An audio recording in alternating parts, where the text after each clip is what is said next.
சர்வம் முருகார்ப்பணம். பரணி ஆஸ்ட்ரா டிப்ஸ் சேனலுக்கு உங்கள் எல்லாரும் அன்போடு வரவேற்கிறேன். இன்னைக்கு நம்ம சேனலுக்கு புதுசாக வந்திருக்கீங்கன்னா மறக்காம சப்ஸ்கிரைப் பண்ணி வச்சிருங்க.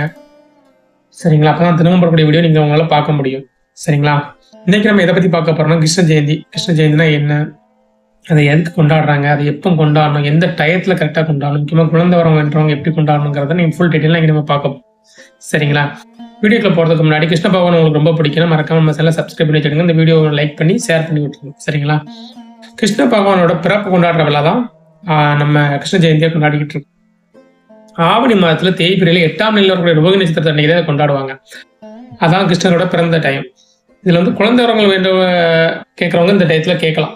இதை வச்சு நம்ம வழிபட்டோம்னா குழந்தை வரம் இல்லாதவங்க ரொம்ப நாள் இருக்கவங்களுக்கு குழந்தை வரங்கிறது கண்டிப்பா கிடைக்கும். சரிங்களா? இப்போ ஆகஸ்ட் 26ஆம் தேதி 9:13 முதல் ஆகஸ்ட் 27ஆம் தேதி 7:30 வரைக்குங்கிறது அஷ்டமி திதிங்கிறது இருக்கு. ஆனா இது வந்து நம்ம எப்பவுமே முன்னோர்களாக எப்படி வழிபட்டுருக்காங்கன்னா ஆகஸ்ட் 26ஆம் தேதி மாலை 6 மணிக்கு மேலே தான் இந்த வழிபாட்டை துவங்குவாங்க. ஏன்னா நம்ம கோயில்லையும் சரி எப்பவுமே சரி நம்ம வீட்டில் கும்பிட்றதுனால லட்சுமியுமே நம்ம சாயங்காலம் கும்பிட்றது தான் நல்லது. காலையில் கும்பிட்றத விட சாயங்காலம் கும்பிட்றது தான் நல்லது. கிருஷ்ண பகவானுக்கு அதே மாதிரி தான் காலை வழிபாட்டை விட மாலை வழிபாடுங்கிறது அவருக்கு ரொம்பவே பிடிச்சது. அதனால மாலை வழிபாடு தான் இது அதிகமாக பண்ணுவாங்க. ஆனால் இதில் ஒரு இது என்னன்னா ஆகஸ்ட் 26ஆம் தேதி இரவு 9:41 மணிலிருந்து ஆகஸ்ட் 27 8:54 வரைக்கும் வந்து இந்த நட்சத்திரம் ரோகிணி நட்சத்திரங்கிறது இருக்குது. ஆனா திதின்னு பாத்தீங்கன்னா அது ஆகஸ்ட் 27ஆம் தேதி காலை 6 மணிலிருந்து 7:20 வரைக்கும் தான் அந்த திதி சேர்ந்து வருது. சரிங்களா? அந்த அஷ்டமி திதி வந்து நமக்கு வந்து சேர்ந்து வரல இந்த டயத்துக்கு. உங்களுக்கு தெளிவா சொல்லணும்னா கிருஷ்ண பகவான் பிறந்த நட்சத்திரம் வந்து ரோகிணி நட்சத்திரம். ஆனா திதி வந்து அஷ்டமி திதி. அப்போ திதியும் நட்சத்திரமும் சேர்ந்து இருந்தால்தான் அது ஒரு மகிமை. ஆனா இவங்க கொடுத்துருக்க இந்த இப்போ சாதாரண 26லேருந்து 27 வரைக்கும் தான் நட்சத்திரம் தான் பொருந்திருக்கு. அதை நான் சொல்ற இந்த டைம் ஆகஸ்ட் 27 காலை 6 மணிலேருந்து 7:20 வரைக்கும் அந்த குறிப்பிட்ட அந்த டயத்தில் மட்டும்தான் திதியும் உங்களுக்கு பொருந்தி வரும். சரிங்களா? இப்போ இந்த இதில் எதை சரியாக கும்பிட்றது அப்படிங்கிறத நம்ம பார்க்கலாம். சரி, இப்போ நான் குழந்தை வரம் உள்ளவங்களுக்கு நம்ம பார்ப்போம். மாலையில் கிருஷ்ணர்கள் தான் கோவில் வழிபட்டாங்க, மகாலட்சுமி நம்ம கும்பிட்டது எல்லாமே நான் சொன்னேன். இருந்தாலும் நட்சத்திரம் திதியும் சேர்ந்து வரணும்னு பார்த்தா அது 27ஆம் தேதி காலையில் தான் வருது. அப்போ நம்ம வந்து நட்சத்திரத்தை மட்டும் கும்பிடுறோம்னா அது வந்து எப்பவுமே கும்பிட்டு போயிடலாம். ஆனா நட்சத்திரமும் திதியும் சேர்ந்து வந்து கிருஷ்ண பகவான் கரெக்டா அவதரிச்ச ஒரு டைம் வருதுன்னா அது 27ஆம் தேதி காலையில மட்டும்தான் வருது. காலையில டைம் 6 மணி முதல் 7:20 வரைக்கும் தான் வருது. அப்ப என்ன கேட்டீங்கன்னா இந்த டைம் தான் சிறந்தது. நீங்க பூஜையை வந்து 26ஆம் தேதியே துவங்கலாம். ஆனா நீங்க வரம் கேட்கறது இந்த மாதிரி வழிபடுறது வந்து 27ஆம் தேதி காலையிலே இந்த 6 மணிலேருந்து 7:20 டயத்தை மிஸ் பண்ணாதீங்க. இந்த டயத்தில் நீங்கள் கேட்கக்கூடிய குழந்தை வரம்ங்கிறது கண்டிப்பாக கிடைக்கும். ஏன்னா அது வந்து கிருஷ்ணர் அவதரித்த டைம். சரிங்களா? அதனால அதை மறந்துடாதீங்க.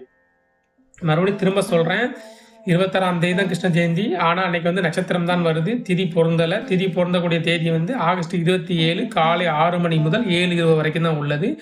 இந்த டயத்தில் நட்சத்திரம் திதியும் சேர்ந்து வருது. அதனால் இந்த டயத்தில் தான் நீங்கள் வழிபடணும். இந்த டயத்தில் குழந்தை வரம் கேட்பது என்பது 100க்கு 100 உங்களுக்கு பலனை கொடுக்கக்கூடியது. மறந்துடாதீங்க. சரி, இப்போ வழிபடுற முறையை பார்த்துருவோம். வீட்டை முதல்ல சுத்தம் செஞ்சு வச்சுடுங்க. சுத்தம் செஞ்சு ஒரு பலகை மேலே கிருஷ்ணன் படம் வைக்கணும். அடுத்து அதை சுற்றி வாசனை மலர்கள் வச்சுக்கணும்.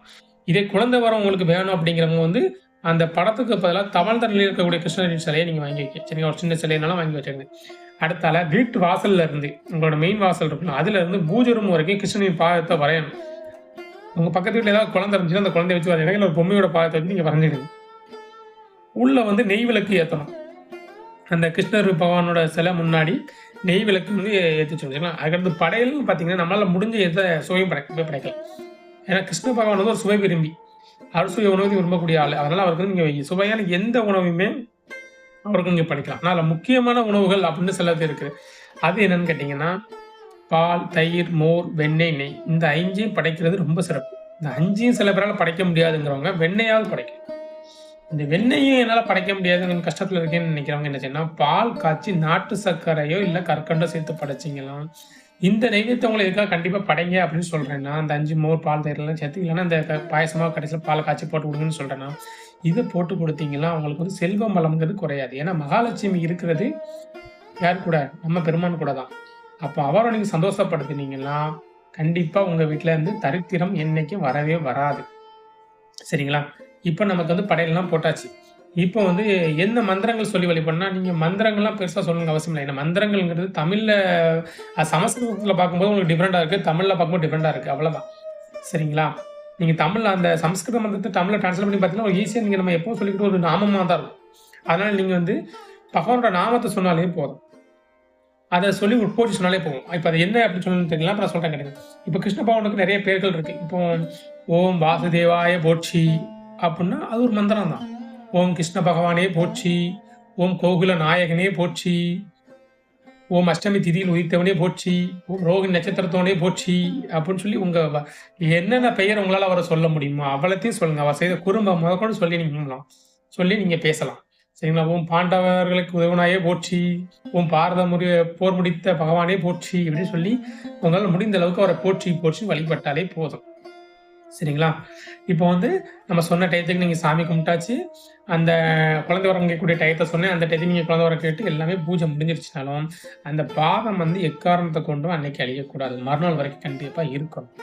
சரிங்களா? இந்த முக்கியமாக அந்த 27ஆம் தேதி அந்த டைம் சொன்ன தெரியுமா, அதை தாண்டி இருக்கிறது ரொம்ப நல்லது. அதுக்கு முன்னே அழிச்சிட்டாங்க நிறைய பேர். 26ஆம் தேதி பூஜை முடிஞ்சிட்டு உடனே அழிச்சிருக்காங்க, அதை அழிக்கக்கூடாது. 27ஆம் தேதி தான் நம்ம திதியும் நட்சத்திரமும் சேர்ந்து வருது. அதனால 27ஆம் தேதியும் விட்டுட்டு 28ஆம் தேதி அழிச்சிங்கன்னா ரொம்ப நல்லது. அது முடியாதவங்க இந்த 27ஆம் தேதி அந்த 7:20க்கு மேலேயாவது அழிச்சுக்கிடுங்க. சரிங்களா? அதை எப்படி அழிக்கணும்னு கேட்டிங்கன்னா, முதல்ல வந்து அந்த பாதத்துல இருந்து அப்படி கற்பூரத்தை காட்டி அந்த பகவான் சிலைக்கு கொண்டு கற்பூரத்தை காட்டணும். காட்டிட்டு உன் பாதம் எப்போதும் இங்கே இருக்க வேண்டும் பகவானே அப்படின்னு சொல்லி வேண்டிக்கிட்டு, அதுக்கப்புறம் அந்த கற்பூரம் அணைஞ்சி ஃபுல்லாக போனதுக்கப்புறம் தான் ஒரு சுத்தமான துணியை வச்சு அந்த பாதத்தை தொடச்சி எடுக்கணும்.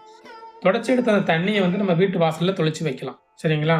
அதனால என்ன லாபம்னா, அவருடைய பாதம் பட்ட அந்த இடம் எப்போவுமே நம்ம இடத்துல இருக்கிறதுக்கு நமக்கு நன்மை வந்து சேரும். சரிங்களா? இப்போ வந்து உங்களுக்கு கிருஷ்ண ஜெயந்தியை பற்றி எல்லாமே சொல்லி கொடுத்துட்டேன். இப்போ இந்த அஷ்டமி திதி நவமி திதினா பார்த்தா அஷ்டமி திதியில் வந்து கிருஷ்ண பகவான் அவதரிச்சார், நவமி திதியில் வந்து ராம பகவான் அவதரிச்சார். சரிங்களா? எதுக்காக திதி வந்து நான் உங்களை ஃபஸ்ட் இருந்து சொல்லிட்டு இருக்கணும், திதி வர டைத்தில் பண்ணுங்கன்னா, ஏன்னா அந்த திதிகளுக்கு வந்து நன்மைகள் எதுவும் செய்ய மாட்டாங்க, நல்ல காரியங்கள் செய்ய மாட்டாங்கக்காக தான் அந்த திதிகளே போய் கேட்டு 2 வரவாங்கினது தான் அது. நான் திதின்னு சொல்லி இந்த ஆஸ்ட்ராலஜி டிப்ஷனில் நம்ம நீங்களும் ஜோதிடராக உங்கள் பிளேலிஸ்ட்டில் போட்டு வச்சிருப்பாரு, போய் பார்த்தீங்கன்னா உங்களுக்கு தெரியும். திதிகள் வந்து வரம் கேட்டிருப்பாங்க, அதுக்கு வந்து அவருக்கு பகவான் வரம் கொடுத்துருப்பாரு. நீ கவலைப்படாத, உன்னுடைய திதிகளில் நான் அவதிக்குன்னு சொல்லிட்டு அஷ்டமி திதியில் வந்து கிருஷ்ண பகவானும், நவமி திதியில் வந்து ராமநாமம் வைப்பாரு. அதனால ராமநவமியும் கொண்டாடுறோம், நம்ம கிருஷ்ண அஷ்டமி திதியில் நம்ம கிருஷ்ணனுக்கு ஜெயந்தியும் கொண்டாடுவோம். சரிங்களா? அதனால தான் திதியும் அந்த இதுவும் சேர்ந்து இருக்கிறது தான் உங்களுக்கு சிறப்புன்னு சொல்லி அந்த 27ஆம் தேதி நான் உங்களுக்கு சொல்கிறேன். வேறு ஏதாவது உங்களுக்கு இதில் சந்தேகம் இருந்தாலும் நீங்கள் கமெண்ட்டில் சொல்லுங்கள், நான் அதுக்கு பதில் சொல்கிறேன் கண்டிப்பாக. சரிங்களா? இன்னொரு வீடியோவில் பார்க்கலாம். மறக்காமல் சப்ஸ்கிரைப் பண்ணி லைக் பண்ணி ஷேர் பண்ணிடுங்க. சர்வம் முருகார்ப்பணம்.